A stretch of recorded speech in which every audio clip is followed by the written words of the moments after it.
What's up, everybody? We're back. We're here to talk to $1 Million Zeke, Call Love You Music, about their new film called The Lick. So why don't we kick it off with $1 Million Zeke, man? Just tell the people a little bit about yourself, where you from and everything like that. Well, for those who don't know me, I'm $1 Million Zeke / SpikeZeek. I'm from Harlem. Grew up in New York, Harlem, on the east side, El Barrio. And I'm 25 years old, soon to be 26 next month. 25. And I'm a filmmaker and a rapper as well. Bet. Mr. Call Love You Music, why don't you tell the people about your background? Let them know what's going on. What's going on, world? Music! It's your boy Call Love You Music, you know, Harlem all day, New York City, that's where I be. I'm an artist, you know, video director, and just getting it busy, man. I'm an actor as well. So, by y'all both being two young actors and artists, how did y'all actually meet and cross paths in order to do this film?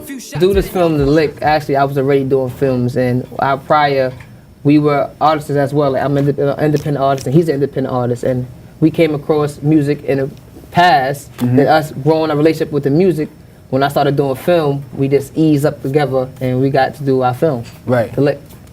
So you would say that it was the music first that caught each other's attention, that allowed y'all to come together and then produce this film. Exactly. So with the music being out there, you having your music out and you having your music out, that brought y'all into each other's world to say, hey, you know what? I like what you're doing. You know, let's have a film be made. You know, let's really go about this independently, come together as more than artists and just build. Because at the end of the day, ladies and gentlemen, it's more than music. And these two gentlemen are prime examples of why that is true. So with that being said, let's talk about the film The Lick and what actually inspired you to make that film. What inspired me to make that film, like I always tell people, like, well, I'm considered, in the film world upcoming, I'm considered an urban filmmaker. And me being an urban filmmaker, you know, everybody's expecting me to do urban films. And me, I like to have fun. I like to do things. I like to do odd things. So for me to do The Lick is considered a comedy. Right. So that was me going left. You know, everybody expected me to come out with a film. I had to like the film one, I had to double up web series or Urban Tales. Yeah. But when I came to do The Lick, it was a comedy / parody as well. But my goal was to go left and make people smile and laugh. Yeah. I'm tired of giving people that, oh, what happened at the end? I want to, yo, that was funny, dog. I can't wait for part 2. Somebody can actually watch it and feel good and not feel like, you know, they got to be like, damn, that's so sad. Or, exactly. Why did that happen? You know, it's something that they can look towards and be like, you know what, that was funny. I really want to see that. Again. I'm going to put my people onto that, you know, stuff like that. Exactly. That's cool, man. And you mentioned it being a parody, and I saw in the description it's supposed to be like a parody on Friday. So why don't you explain that? How does that influence your movie?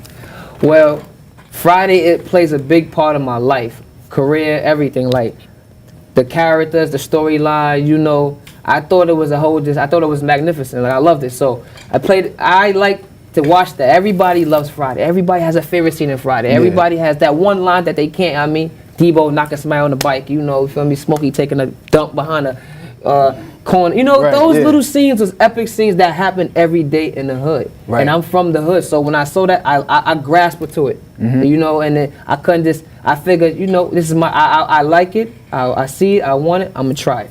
Right. That's dope. Right. So it's ironic that you two actually happen to look like the characters from Friday. You look like Smokey and you look like Craig. Like, did that cross your mind at all? Were y'all thinking about this movie? Now, actually, parodying Friday? when I was writing the script, and I write characters up, and to be honest, I wrote his character to be somebody else. Okay. I wanted him to be Big Worm. Oh, all right, all right. I want him to be Big Worm, but then I had my best friend.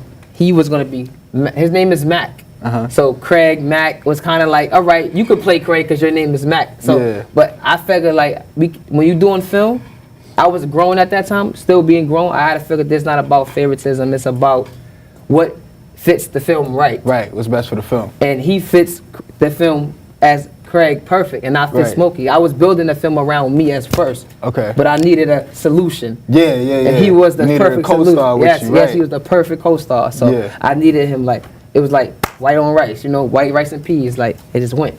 So were y'all already talking about film when you approached him about the role, or did you just have a role in mind and say, you know what, you're perfect for the role. I got this movie going on, come check it out. I already had the movie written down. I was already filming with other guys, but I just didn't have him. Right. So when we was filming with other guys, I said, oh wait, I got a role for Carl Lovey, but I don't know what role I'm gonna actually give him. They like, oh, but Carl Lovey, he could get this role, but I'm like, nah, he's an independent artist. I feel like he get to take this role. This is a good role for him. You know? That was an executive call on your part. Yes, I had to make the call, and I chose Carl Lovey. Right. And see, you can make those executive decisions when you're in the director's seat, which is why we're sitting here, because these are the two co-directors of The Lick, the new movie, which is out now on YouTube.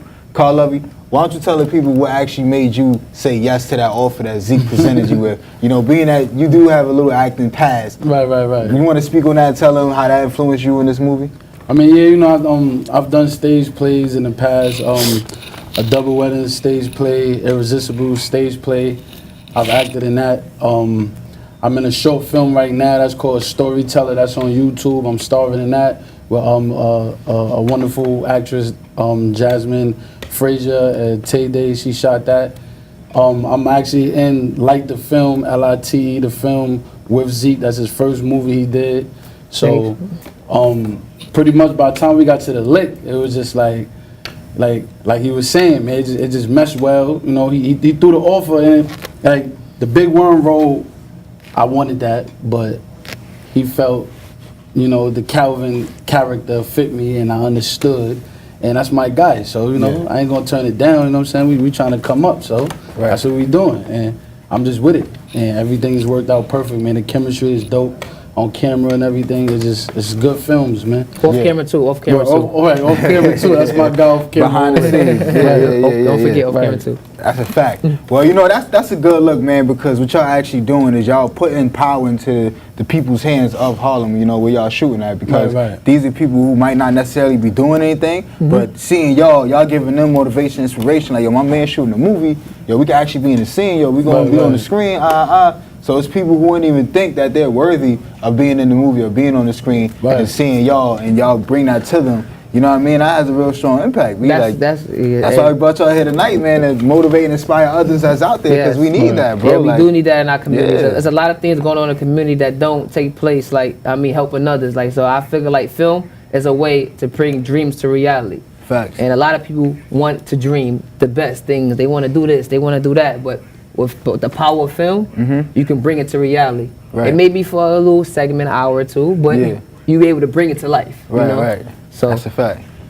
That's good, man. You see, that's that producer vision right there, being able to see all that happen. So I have to ask, Mr. $1 Million Zeke, is it true that you actually caught the attention of SpikeZeek using that name? People. I can't speak too much on that right now. I ran down on him. But we had encounters of Spike Lee. We had encounters of Spike Lee. He's a great guy. Yeah, he's a great guy. You can't say too much about it. Yeah. Things are still rolling. Right.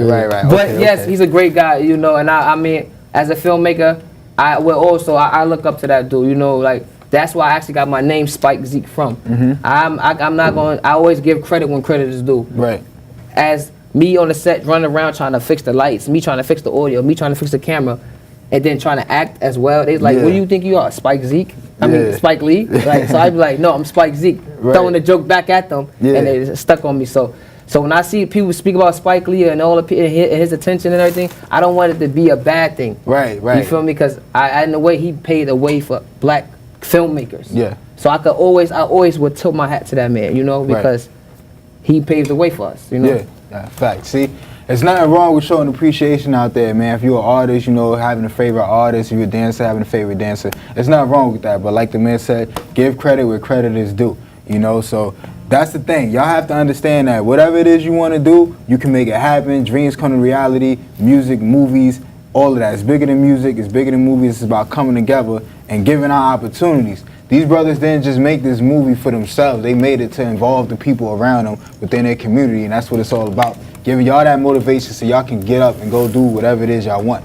So with that being said, if the people at home sitting right now and want to hear your music, watch some more movies from y'all, tell them where they can find everything at right now. Well, if you want to find $1 Million Zeke, I would tell you to find me movies. I would tell you to find me on YouTube. I'm making a Vimeo account for Vimeo users. I heard it's premium, and I heard people like it, it's upscale. But for right now, for the basic users and people that's on third-party apps like social media, like YouTube, I'm there.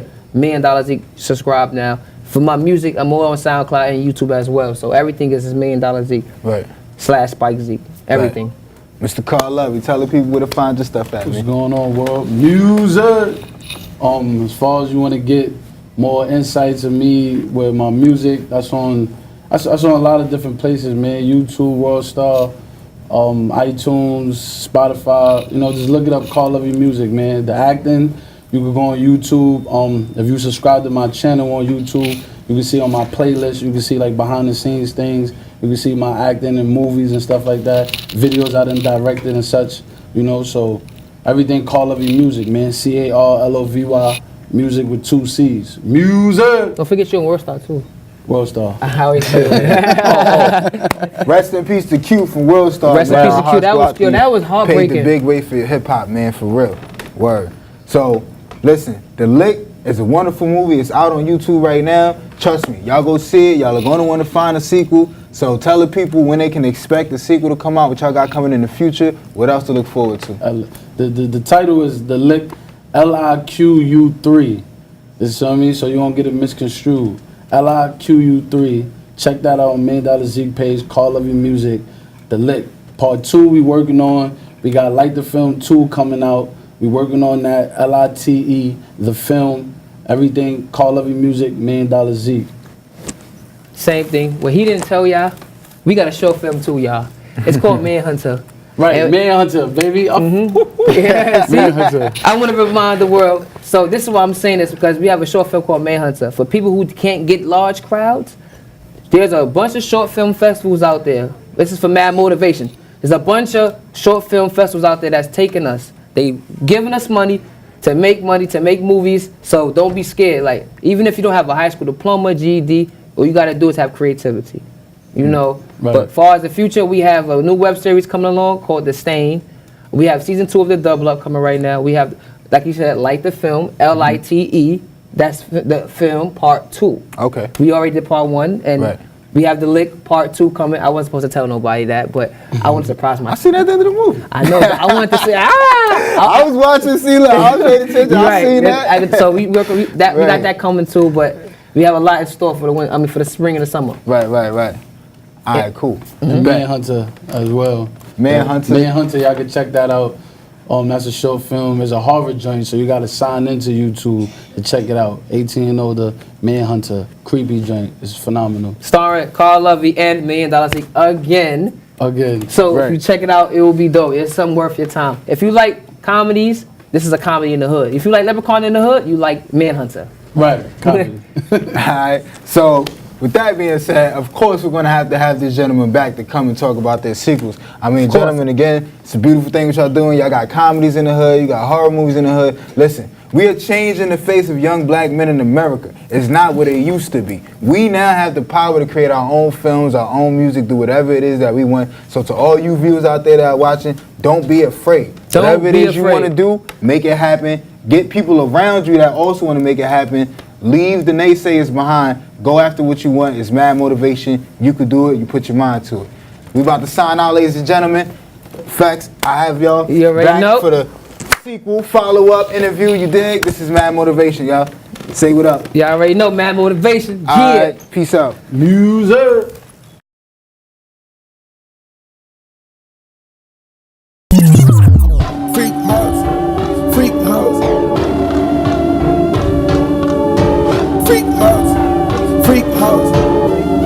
This beat is so intro. Freak house, bounce that ass, make your knees touch your elbows. Freak house, bounce that ass, make your knees touch your elbows. Free dope, free coke, lay it down, niggas kicking in your front door.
Good evening, everybody. Welcome to another edition of Mad Motivation. We have the lovely Miss Erica Forte in the building.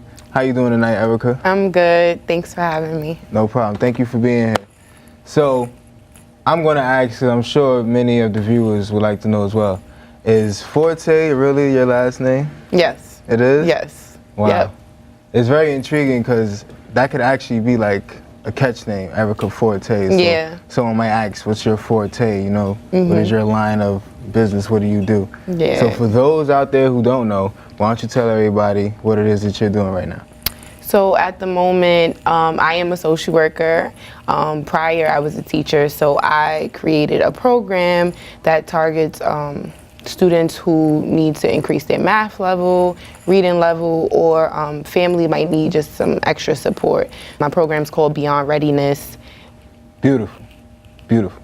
Thank See, you.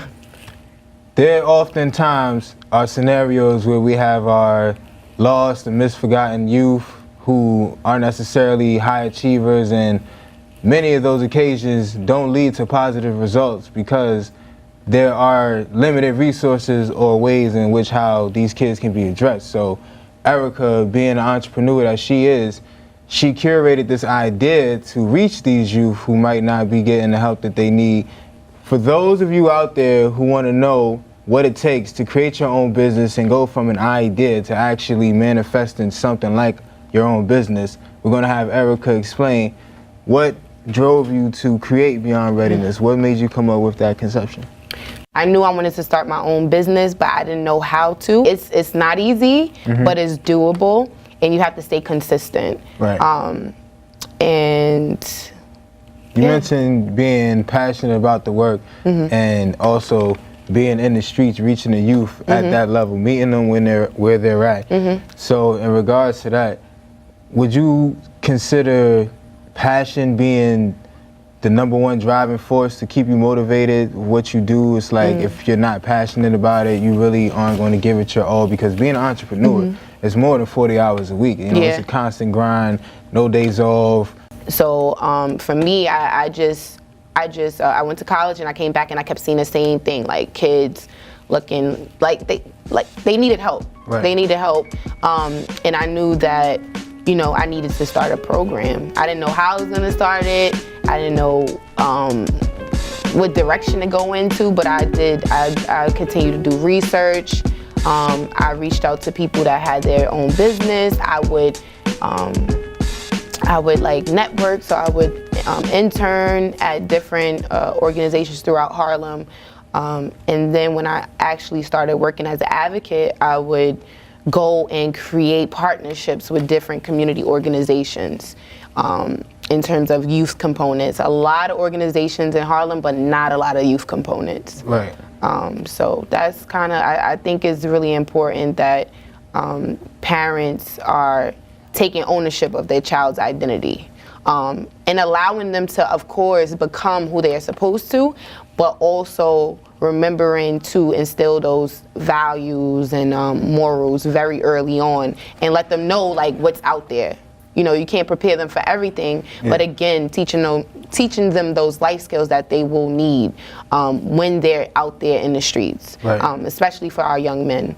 So definitely, and as you mentioned, you know, what you witnessed and observed was a problem. You saw it happening right in front of you, and you didn't necessarily know how to approach the problem, but you knew that you wanted to help solve the problem. So that's an important lesson, ladies and gentlemen. A lot of times you might not know how you want to do something, but the initiative of alone, putting in the footwork, as you said, going, making internships, going out, reaching the people who have their own business in your line of work, whatever it is, you have to put the footwork, because we live in an information era. Everybody damn near has a smartphone in their pocket, so that allows you to access information in a way that we never could before. We could never access information as rapidly and as quickly as we want to today.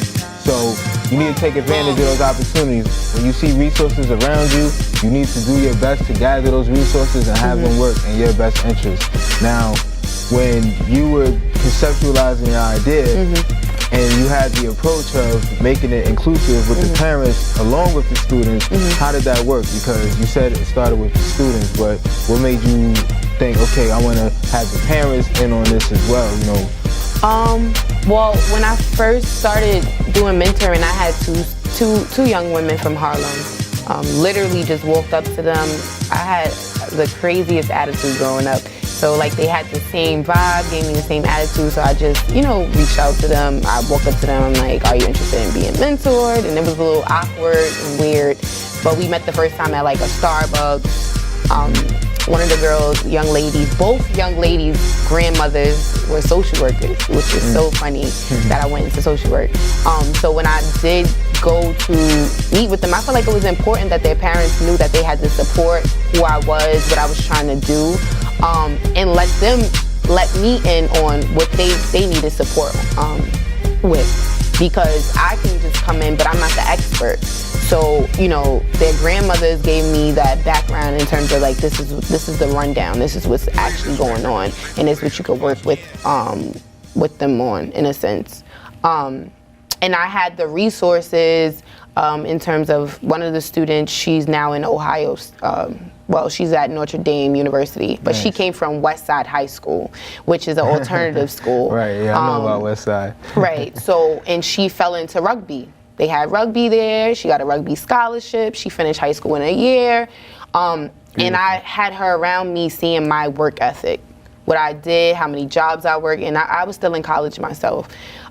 So I think modeling behavior is very important, but that's why I feel like it's important to have the families and the parents a part of it, so they feel like they do have support, and that the behavior you're modeling for that student, you can, if that parent isn't necessarily modeling or doesn't know how to, you kind of interject and say, well, this is what we've been doing, and it's been working, right. and hopefully they try it.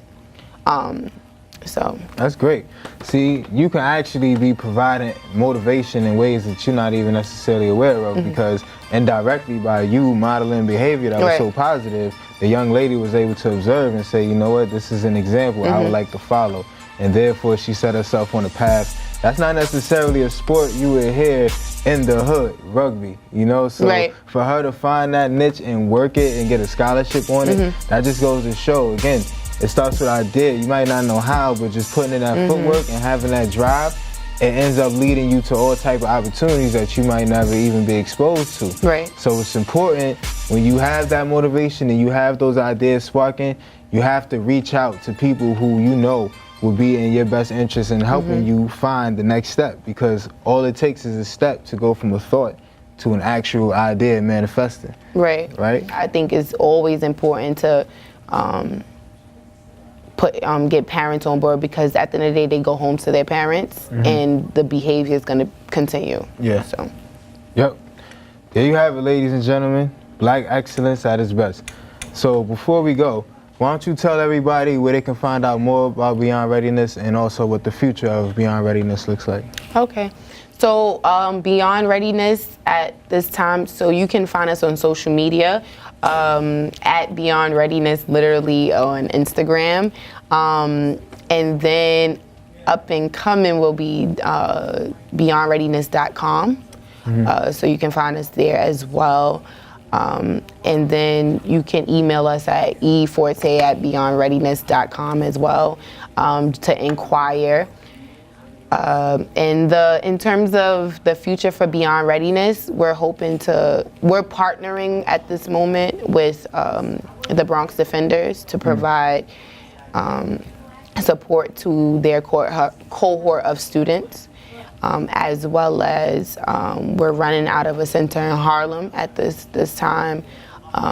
We're doing summer camp at this moment.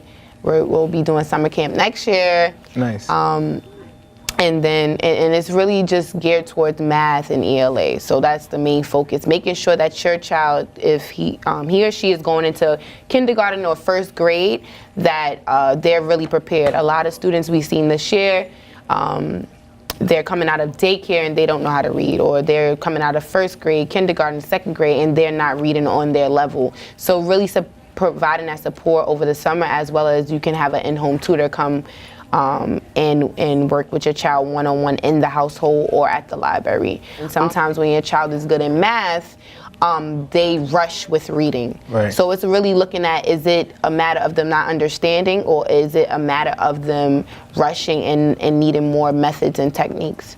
Beyond Readiness is here for the children and the parents. Reach out to Miss Erica Forte. Again, let the people know where they can reach you at.